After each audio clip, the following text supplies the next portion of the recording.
එක සිදුවීමක් තියෙනවා අනුරාධපුරේ පවුලක 5 දෙනෙක් හිටියා කියන්නේ. අපේ පවුල් වලත් 5 6 7 8 ඉන්නවා. ඒ ජීවත් වෙන ක්‍රමයේම ඔබ හිතලා බලන්න. ඒ අනුරාධපුර යුගයේ එදා පවුලේ 5 දෙනෙක් හිටියා. අම්මයි තාත්තයි අයියයි නංගී මල්ලි. ඒතකොට 5 දෙනයි. පිරිමි 3 දෙනාගේ ජීවිතේ උදේ පාන්දර නැගිටිනවා කැත්තයි උදැල්ලයි ගත්තා හේනට යන. උදේ ඉඳන් තාත්තයි අයියයි මල්ලි 3 දෙනා හේන කොටනවා. කුඹුරු කොටනවා වගා කරනවා. සමහර දවස්වලට එක එක්කෙනා මාරුවෙන් මාරුවට පැල් රකින්නවා හේන රකින්නවා. වගාව ආරක්ෂා කරනවා සත්තුන්ගෙන් වන සතුන්ගෙන්. ඕක තමයි ජීවිතේ. අම්මගේ ජීවිතේ කුස්සිය. උයන එකම තමයි. දවස ගානේ උයනවා, අතු ගානවා, සුද්ධ කරනවා, වළං හොදනවා. ඕක තමයි අම්මගේ ජීවිතේ. නංගි තාම තරුණයි, හැඩ වැඩ වෙවි අම්මටත් උදව් කර කර හිටියා. ඔහොම ඉන්න අතරේ දවසක් මේ අයියා අනුරාධපුරේ නගරයට ගියා. ඇවිදගෙන යනකොට විශාල පිරිසක් ඉන්නවා මහමෙවුනා උයනේ ජෝතිය වනේ. එකතු වෙලා මිනිස්සු බණ අහනවා. මිහිඳු මහරහතන් වහන්සේ දහම් දේශන දවසක්.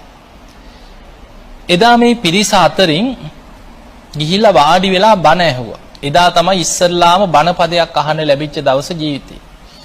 මිහිඳු මහරහතන් වහන්සේගේ දේශනාව අහලා අවසන් වෙනකොට සංසාර බයක් ඇති වුණා. ගිහින් වැඳලා කිව්වා අනේ ස්වාමීනි මේ සසර බොහොම භයානකයි. මට ධර්මයේ වැටහුණා. භයානක සංසාර ගමන ගැන මට වැටහෙනවා.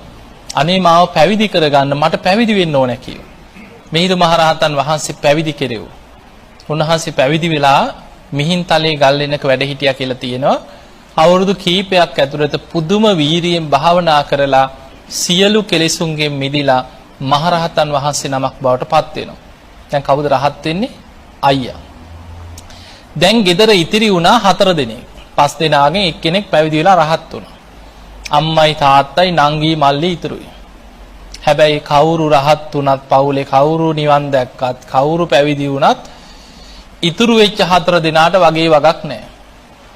දැන් 4 දෙනා පුරුදු විදිහටම දැන් තාත්තයි මල්ලි කුඹුර කොටනවා හේන කොටනවා අම්මගේ ජීවිතේ කුස්සිය. ඔහොම ඉන්නකොට හදිස්සියෙම තාත්තා මැරෙනවා. මේ දේශනාවේ තියෙන්නේ තාත්තා මැරිලා ඌරෙක් වෙලා ඉපදුනා කියන. දැන් අර හේනටම එනවා ඌරෙක්. දැන් එන්නේ මොකටද? පැල් රකින්නද? වෙනදා ජීවත් වෙලා ඉන්නකම් වගාව ආරක්ෂා කරා පැල් රැක්කා මේවා ආරක්ෂා කරා. දැන් ඌර ඇවිල්ලා ඔක්කොම විනාශ කර කර යනවා. අර වගාවල් ඔක්කොම කන පිට පෙරලනවා. ගස් කොළන් ටික විනාශ කරනවා. වගා කරපුවා විනාශ කරනවා. දැන් ඌරගෙන් පුදුම කරදරයක්.